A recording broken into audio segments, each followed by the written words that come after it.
ओम नमः शिवाय। श्री शिवाय नमस्तुभ्यम। आप सभी का हमारे YouTube चैनल पे बहुत बहुत स्वागत है। आज मैं आप सभी को महाशिवरात्रि व्रत की कथा सुनाऊंगी।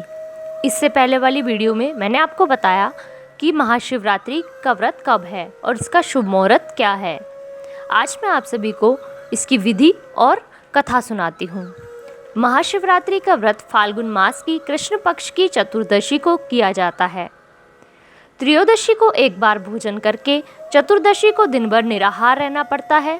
पत्र, पुष्प तथा सुंदर वस्त्रों से मंडप तैयार करके वेदी पर कलश की स्थापना करके गौरी शंकर की स्वर्ण मूर्ति तथा नंदी की चांदी की मूर्ति रखनी चाहिए। कलश को जल से भरकर रोली, मोली, चावल, पान सुपारी, लौंग, इलायची, चंदन, दूध, घी, शहद, कमलगट्टा, धतूरा, बेलपत्र आदि का प्रसाद शिव को अर्पित करके पूजा करनी चाहिए। रात को जागरण करके 4 बार शिव आरती का विधान जरूरी है। दूसरे दिन प्रातः जौ, तिल, खीर तथा बेलपत्र का हवन करके ब्राह्मणों को भोजन करवाकर व्रत का पारण करना चाहिए। भगवान शंकर पर चढ़ाया गया नैवेद्य को खाना निषिद्ध है। जो इस नैवेद्य को खा लेता है वह नरक को प्राप्त होता है। इस कष्ट के निवारण के लिए शिव की मूर्ति के पास शालिग्राम की मूर्ति रखते हैं। यदि शिव की प्रतिमा के पास शालिग्राम की मूर्ति होगी तो नैवेद्य खाने पर कोई दोष नहीं लगता। अब मैं आपको कथा सुनाती हूँ। एक गांव में एक शिकारी रहता था। वह शिकार करके अपने परिवार का पालन करता था। एक बार उस पर साहूकार का ऋण हो गया। ऋण न चुकाने पर सेठ ने उसे शिव मंदिर में बंदी बना लिया। उस दिन शिवरात्रि थी। वह शिव संबंधित बातें ध्यान पूर्वक देखता एवं सुनता रहा। संध्या होने पर सेठ ने उसे अपने पास बुलाया। शिकारी ने अगले दिन ऋण चुकाने का वादा कर सेठ की कैद से छूट गया। जंगल में एक तालाब के किनारे बेल वृक्ष पर शिकार करने के लिए मचान बनाने लगा। उस पेड़ के नीचे शिवलिंग था। पेड़ के पत्ते मचान बनाते समय शिवलिंग पर गिरे। इस प्रकार दिन भर भूखे रहने से शिकारी का व्रत भी हो गया और शिवलिंग पर बेलपत्र भी चढ़ गए। एक प्रहर व्यतीत होने पर एक गर्भिणी हिरणी तालाब पर पानी पीने निकली। शिकारी ने उसे देखकर धनुष बाण उठा लिया। वह हिरणी कातर स्वर में बोली, मैं गर्भवती हूँ, मेरा प्रसव काल समीप ही है। मैं बच्चे को जन्म देकर शीघ्र ही तुम्हारे सामने उपस्थित हो जाऊंगी। शिकारी ने उसे छोड़ दिया। कुछ देर बाद एक दूसरी हिरणी उधर से निकली। शिकारी ने फिर धनुष पर बाण चढ़ाया।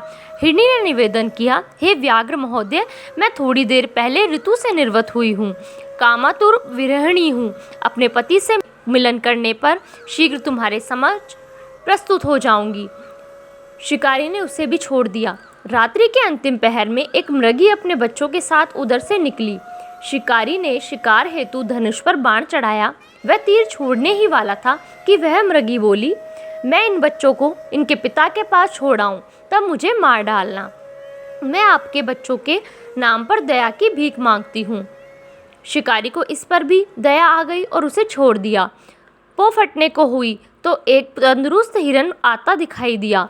शिकारी उसका शिकार करने के लिए उद्यत हो गया।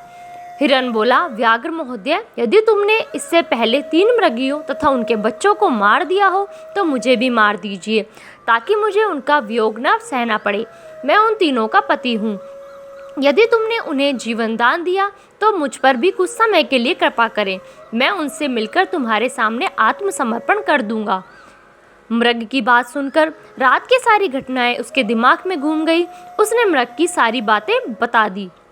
उपवास, रात्रि जागरण तथा शिवलिंग पर बेलपत्र चढ़ने से उसमें भगवत भक्ति का जागरण हो गया। उसने मृग को भी छोड़ दिया। भगवान शिव शंकर की अनुकंपा से उसका हृदय मांगलिक भावों से भर गया। अपने अतीत के कर्मों को याद करके वह पश्चाताप की अग्नि में जलने लगा। थोड़ी देर बाद हिरण सहपरिवार शिकारी के सामने उपस्थित हो गया। जंगली पशुओं की सत्यप्रियता, सात्विकता एवं सामूहिक प्रेम भावना को देखकर उसे बड़ी ग्लानि हुई। उसके नेत्रों से आंसुओं की झड़ी लग गई। उसने हिरण परिवार को मुक्त कर दिया। देवता इस घटना को देख रहे थे। उन्होंने आकाश से उस पर पुष्प वर्षा की। शिकारी परिवार सहित मोक्ष को प्राप्त हुआ। धन्यवाद। इस वीडियो में बस इतना ही। प्लीज़ आप मेरी वीडियोस को लाइक कीजिए, शेयर कीजिए और मेरे चैनल को सब्सक्राइब कीजिए।